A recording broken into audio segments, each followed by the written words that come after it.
Hello, everybody. So you see Spider-Man Homecoming, right? Because it's been a weekend since it's been out. If you haven't, what are you doing here? Watch it. It's amazing. If you don't know why it's amazing, I have a spoiler-free review here. But now that it's been opening weekend, and most of you guys should have seen it already, I thought it would be a good idea, although I don't usually do this, to do a spoiler-filled review just to flesh out my thoughts because there was so much of this movie that I loved and I didn't get to talk about in the detail that I wanted because of obvious spoilers. So, starting off right off the bat, what I didn't get to talk about as much is Michael Keaton as the Vulture. Yes, this guy was missing, he was smart, he stole all his scenes he was in, but the biggest twist, of course, if you didn't get the spoiler warning in the first minute of this video, the big twist happened towards the third act to kick off the third act of this movie that Michael Keaton was actually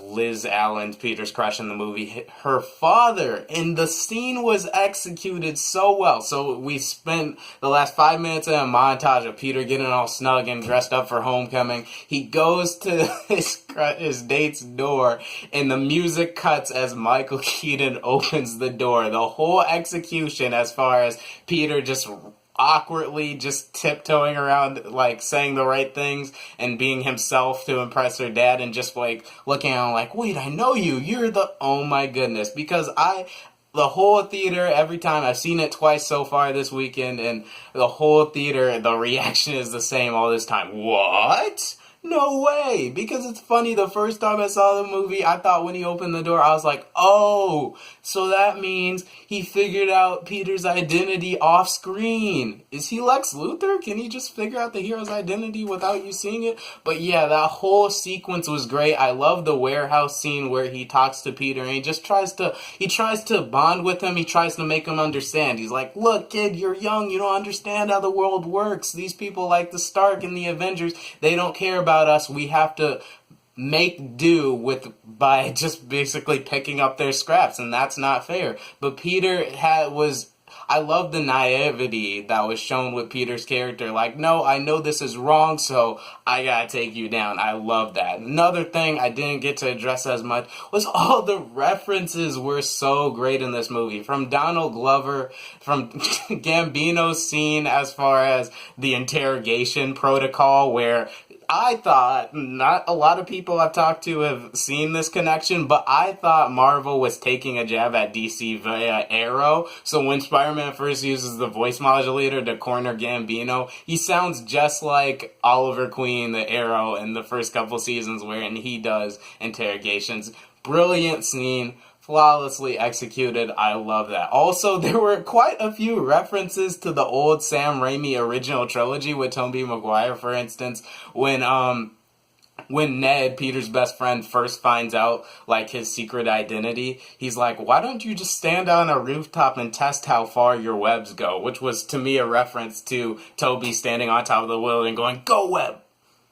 Fly, up and away with, and all those things. It was hilarious. Another thing is when he saved Liz at the end of the elevator, and he's hanging upside down, Karen, his suit AI, goes like, now's your chance, Peter, kiss her. So like a reference to the upside down kiss in the first Spider-Man movie. Just the little things like that were just so funny, and I'm glad as a comic book fan I was able to connect, and I'm glad it was in there for me.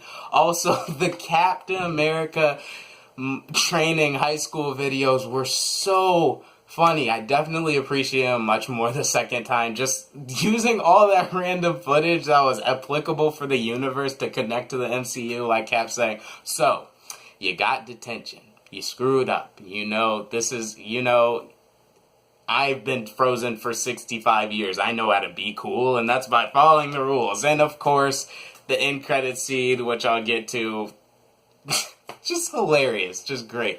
So another thing I loved about this movie was the casting. Jacob Batalon as his best friend, he was great. He got all the references. He had some great comedic timing. The scene where he's helping out Peter and then he's caught by the teacher, hilarious. I also like Zendaya's character as MJ.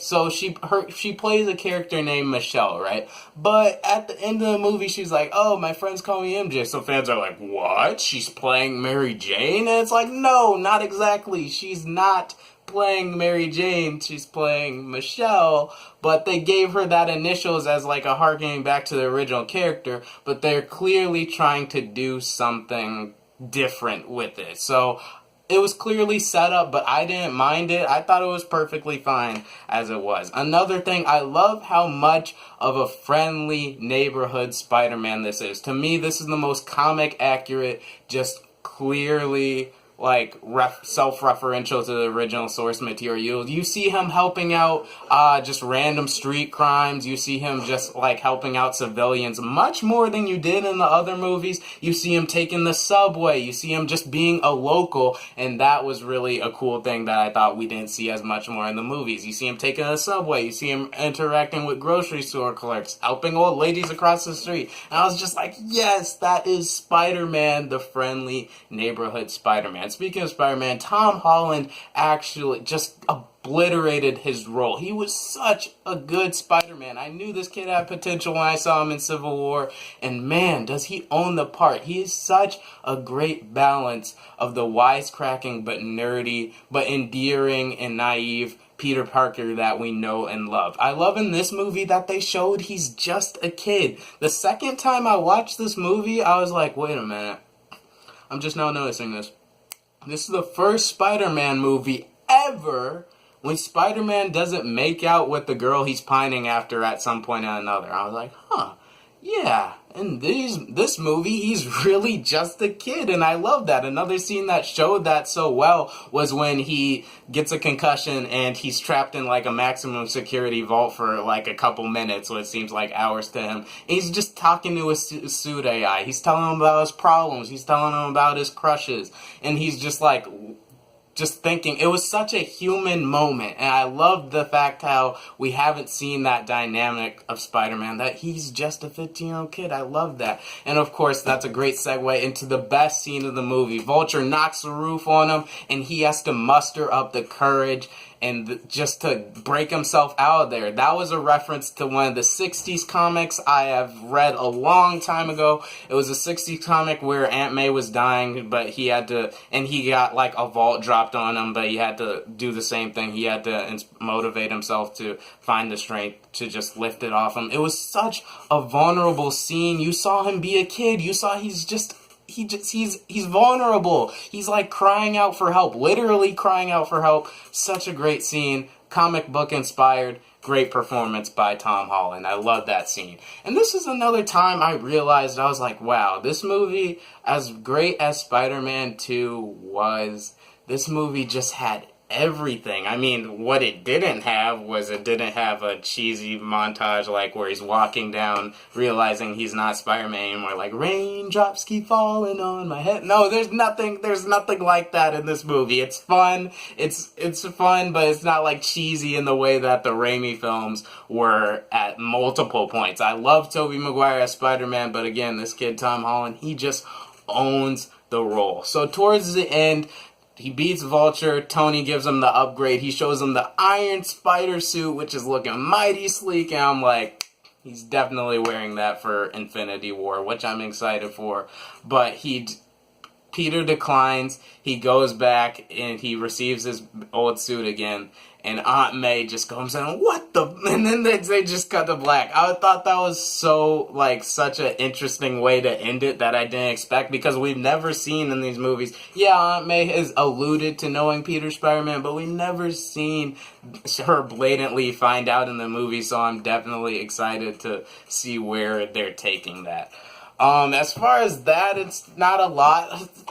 I know it seems to some like pretty high, maybe showing my Spider-Man bias, that I gave the movie 5 out of 5 stars. But honestly, seeing it again, I'm just thinking there isn't a single scene that I was like, I didn't like that. That was confusing. I wish they would have done it different. And on those grounds, and the fact that like, it was so good that my only complaint of the entire 2 hour and 15 minute movie is that dope shot in the trailers where Spider-Man's swinging and Iron Man is flying next to him. That shot got cut. it's not in the movie, and it was obviously for story constructive purposes. That's my only complaint of the whole movie. I absolutely love Spider-Man Homecoming. I love the clash at the end. I love the fact that Vulture didn't die. I love the fact that when he keeps in the post-credit scene... Okay, let's talk about the post-credit scenes. Post-credit scene, Scorpion-to-be approaches him and says, yeah, I got some guys on the outside. You know, we're going to catch Throat, put his head in dry. And he's just like, yeah, nope, I don't know his name. Those rumors are false. And I love that because it shows that Michael Keaton still respects Peter for not just saving his daughter's life, but saving his own. They might bring him back. And it's going to be a great time either way. And if you stayed till the final after credit scene, it's just Captain America like so. One of the best things a student and soldier can learn is patience. And the audience just groans. The theater reactions were so funny to some theater goers just going like, I don't want patience. And Cap just turns to the camera and like, how many more of these? Which is funny because in case you didn't know, Cap's contract is running out. Chris Evans is apparently done as Captain America after next year's Infinity War. So we'll see where that goes. Guys, once again, I love Spider-Man Homecoming. It's easily, in my book, the best Spider-Man film ever made.